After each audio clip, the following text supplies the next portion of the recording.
So, welcome everyone to the webinar. I'm Mike Ridley. I'm Sales Director of Ubrix, and today we're going to be talking about the cost of standing still. Why doing nothing is the real risk in housing. We're going to talk a bit about AI, compliance, and also risks that maybe people aren't really considering at this moment. The panel we have today is Kate Murray, CEO and founder at Ubrix, and Phil Shelton, CEO of HousingAI. So what I'll do first is just ask Kate and Phil to introduce themselves. So Kate, if I can come to you first. Yes, hi. Thanks so much, everybody, for joining. I am one of the co-founders and CEO of Ubrix. I've spent most of my career solving operational problems for businesses, using technology where it ties to a clear outcome, not just because it's that particular trend at that particular moment. Um, we are consistently evolving to meet new demands and obligations rather than standing still, which is really where the conversation comes from today, where this makes a real difference and where it's just there because it's expected. Thanks, Kate. And see you, Phil. Hi, good morning, everyone. My name is Phil Shelton. I'm the CEO of HousingAI. I've spent about 30 years working in social housing. Started out for most of my career working at Shelton Development Services, working in new build development, viability, and project management. Last few years, I've been doing consultancy work across retrofit, net zero, and those sorts of areas. And this year, January, I started at HousingAI, and I'm busy running that now. We're talking about compliance and governance within housing associations. That's great. Thanks very much, Phil and Kate. So what we're going to do, we're going to ask the panel some questions, and then we're going to get a response. And then obviously there's an opportunity for you to enter questions in the chat as well. And if we have time at the end, we'll put some of those questions to the panel as well. So first of all, I'd like to say to both of you, when you talk to housing teams about AI, what's the first misconception you have to clear up? And let's go to Phil with that one first. Thanks. Probably the biggest one is that there's a degree of, I think, fear around the unknown with AI. AI is not a generic thing, but it's perceived as that. And there's a lot of issues around governance and monitoring within housing associations as a regulated environment, what people are doing with it. So I think for me, the first thing is for us is separating out that AI is not a generic thing, that actually it's quite different. It's been implemented in different ways. And for us, it's a kind of purpose-built knowledge base, not just a generic thing. And particularly when you look at AI, we're not automating decisions here or replacing judgment. It's not so much about that. It's about closing the information gap so that people can exercise judgment with better evidence faster. We get people asking about hallucinations, making things up, which is pretty reasonable given people's experience in the public with general purpose tools.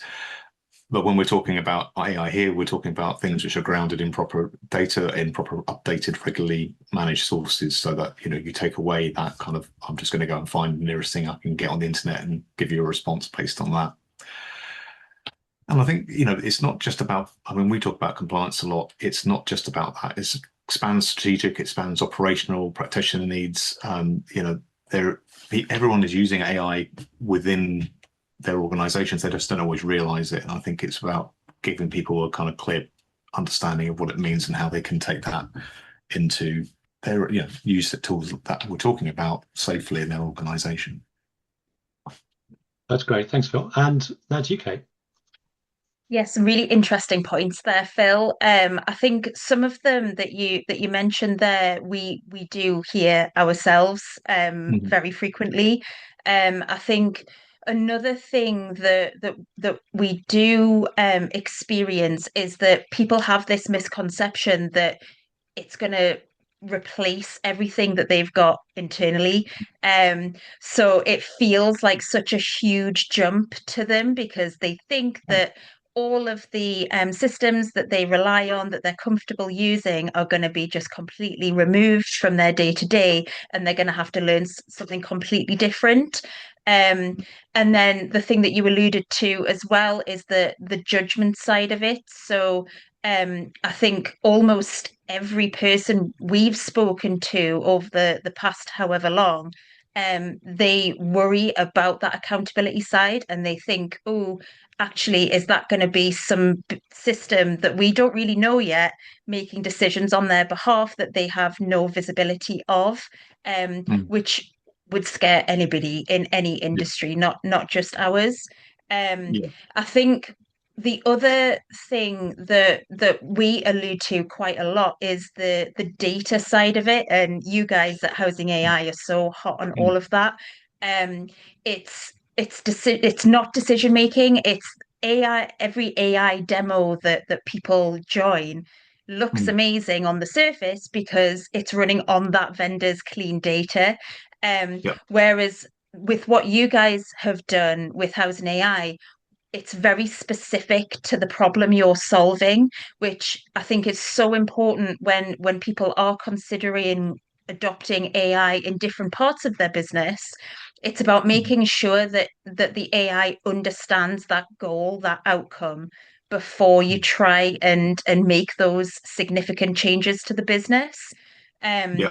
I think when we're talking about our personal business and how Ubrix does this, when we're talking about data for plots and things, that's quite a significant amount of information. So you've Yeah. got years of notes, some of them written one sentence that doesn't really mean a lot to the next person, some of them quite difficult to understand. It's all very nuanced. So when somebody comes in and says, "Oh, I've got this AI tool that'll do all this for you," you've got to be really clear that actually what your business holds for the data side, that is where the strength is. So you really Mm. need to make sure that the AI that you are introducing is going to understand all the context around your business, as opposed to it just running what the vendor's AI would typically decide for you. So Mm. um, when we do have these discussions, we often ask people to bring one of their worst examples of a plot record, for example. Um, so a ticket that has barely any notes, a buyer complaint, for example, something that isn't perfect, because that is really when somebody Yeah. attends an AI demo, you will see it running perfectly because it's using the data that they've plugged into it, so it already understands that context. But your context is very different, and that's where I think that the point that you alluded to about the judgment side, it's not about replacing that person, because in our industry and in many other industries, the human is so important. But it's about enhancing that productivity, where people are held accountable for all of the new regulatory and compliance items that Yeah. are coming into play over the next few years. Yeah. Yeah, that's great. Thanks, guys. Okay, I mean, lots we could talk about there, but let's get on to the next question. Is the hesitation about the technology itself or about the change it represents? And actually, Kate, can I come back to you on that one first? Sure. Yeah, so I don't think it's necessary that people are scared of it. I think it's just, again, what Phil said in his first answer was that they're just not necessarily educated in what else it does other than the chat GPTs of the world. So it is, maybe they might use it to respond to an email, they might use it to create a document, but there's so much more that AI can do that really does benefit your day to day. I think that gap between what people think AI does and what's now it's being built to do. So using our smart triage tool as an example, where it's Mm. extracting reports from emails, it's categorizing them, it's adding the descriptions. Um, None of that replaces that human element, because that human still has to go in, use their professional judgment, which it is absolutely needed, and then Mm. triaging them and then sending them down the supply chain from there. Um, but that's what's so important, is that you have to have that element within it. But I think in terms of the misconception, it's all about the accountability side of it as well. Because if a decision is made by an AI model that is ultimately wrong, it's about making sure that that business and that person who has led that particular project can stand in front of the ombudsman, for example, and explain how that decision was reached. So I think us explaining that our tools are there to support them as opposed to replace them, people do then understand it. But I think initially that's a bit of a risk for them. They think it could be something that could then start to snowball into multiple complaints and a huge task for them to unwind. So that's one thing. I think in terms of some of the AI tools that we see, not just in our industry but across the board, that you've got to be really selective about what that looks like. And again, it's just back to my previous point about it has to be outcome led. It's got to have a purpose, but it's got to work as well. So, for example, one of the tools that we came across was using an AI agent to assess an image of an issue, but actually that doesn't necessarily mean that what it's picked out is actually the issue. So, for example, if a resident uploads a photo of a crack in the wall or something, it gets classified as a cosmetic thing, but there could be so many more things that are going on underneath that because it's not being given the full context of the plot. It's not being given any description as to what else is going on there. And that can obviously be quite problematic to a business as well. So it's about educating our audience on what it can do for you, but what it can do for you in a really positive way, as long as those parameters are in place to protect the business as well and ensure that you have those specific outcomes and those goals at the get-go so that you know exactly what you're wanting to achieve with whatever it is you're implementing at that moment. No, that's great. That's very, very good. Thank you. And Phil, if I can come to you with the same question. Yeah, I think because by the time someone's sort of gone through a demo or sort of in a QA or asking this, I think they probably already accepted the technology works. They're probably using it themselves anyway. So that kind of hesitation has moved on from that. I think the real hesitation, as Kate's already alluded to, is around sort of accountability. If an AI surface answer informs the governor's decision that turns out to be wrong, then who owns that? As you're saying. So, and it's a change in how responsibility gets understood, and that's not a sort of technology problem. So that kind of leads on to a sort of second layer around explainability and control, wanting to see the source behind an answer and not just trust the answer. And that's why, from our perspective, we built this in from the outset so that when the ombudsman does come along and say, how did you arrive at this decision? As you were saying, Kate, you can say, well, this is where it's come from. This is the information that we've used to then make our decision. It's not about making the decision for them. It's not sort of a replacement for sort of formal legal advice or for somebody to be able to take ownership of a decision. But it is important to get the right information to them in that way. So there's a change. There are changes here in culture and changes around how we manage that change in ownership of where the information has come from. And I think when you consider the culture of the sector generally, it's quite rightly, it's risk averse, it's consensus driven. Obviously, post Grenfell, regulatory weight makes anyone cautious about anything that looks like a shortcut, even if it isn't one. And boards and chairs in particular, I think, need reassurance that this is an extension of the oversight they already do.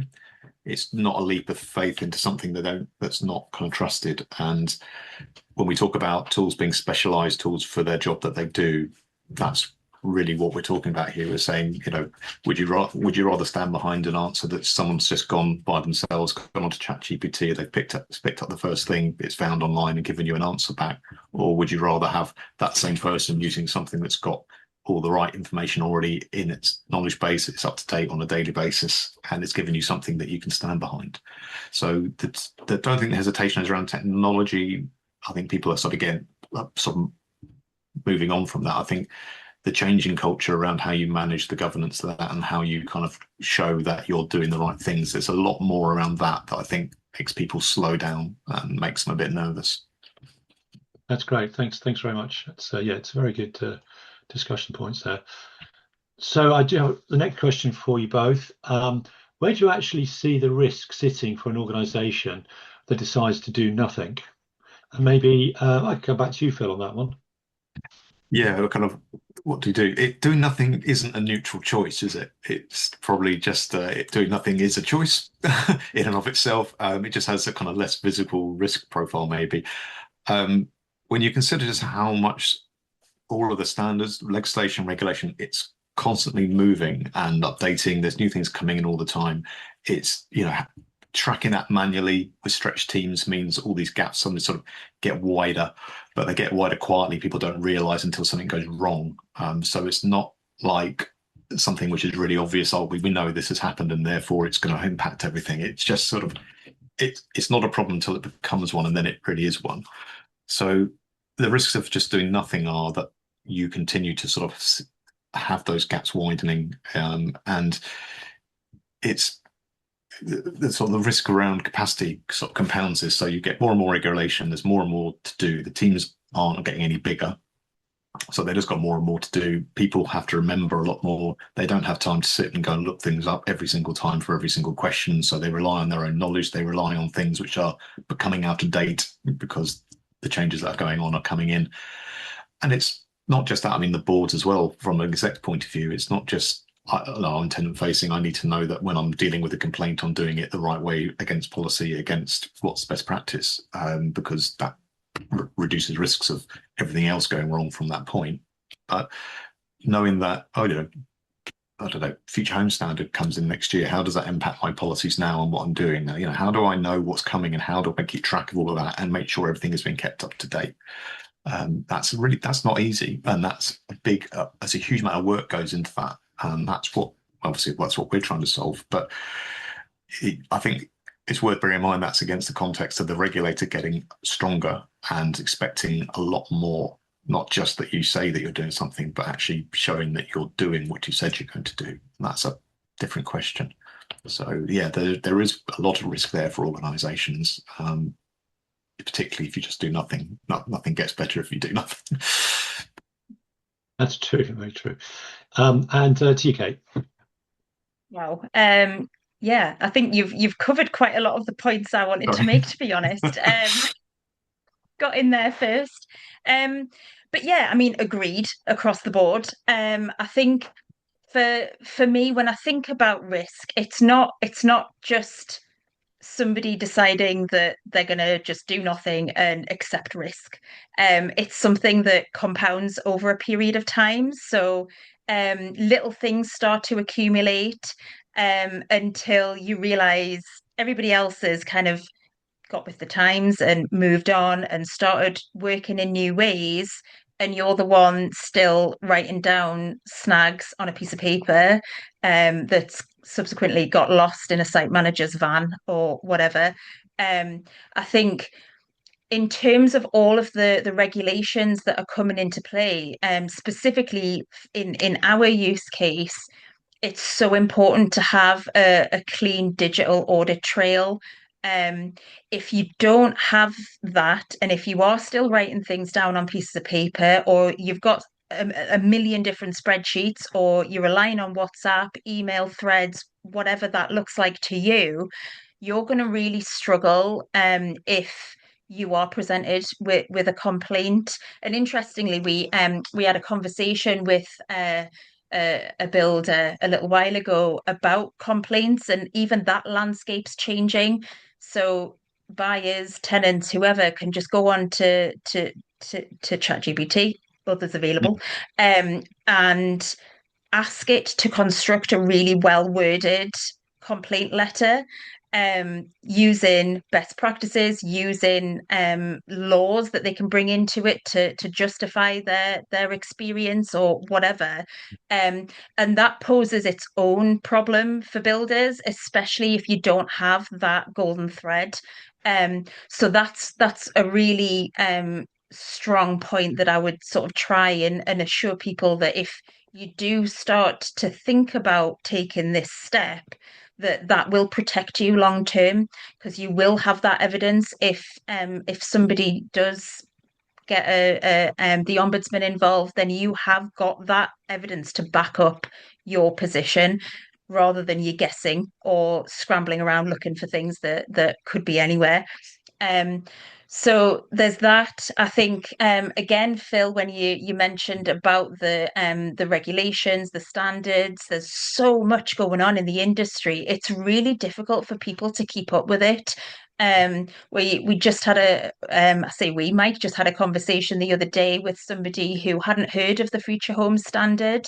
And when you think about the implications that that's going to have on builders, um, it's quite concerning that there's this much pressure being applied, but there's not necessarily the signposting there for them to go and find out what they're going to need to do to be compliant. So I think that's something is getting left behind, but then exposing yourself to penalties, whatever that looks like, could be a huge risk factor as well. And then the other thing that comes to mind is the idea that if you don't move forward now and you do decide to 18 months, 2 years down the line, you've got inconsistent records, you've got terrible record keeping to begin with, you've got pieces of paper that can't be programmed in. It's a mess. And rather than waiting until that moment, really the cheaper way, the more constructive way, the more efficient way would be to make that start now. It doesn't have to be scary. It doesn't have to be a huge project. You focus on one thing. It could be compliance, it could be the aftercare side, it could be sales, whatever it is. And then from there, you can start to phase in different parts of it, as opposed to it feeling like this huge transformation that can scare not just the person you're dealing with, but the entire company. And they think that it's going to be a massive undertaking. It's going to take so much time. It's going to take training. It's going to take this, that, and the other.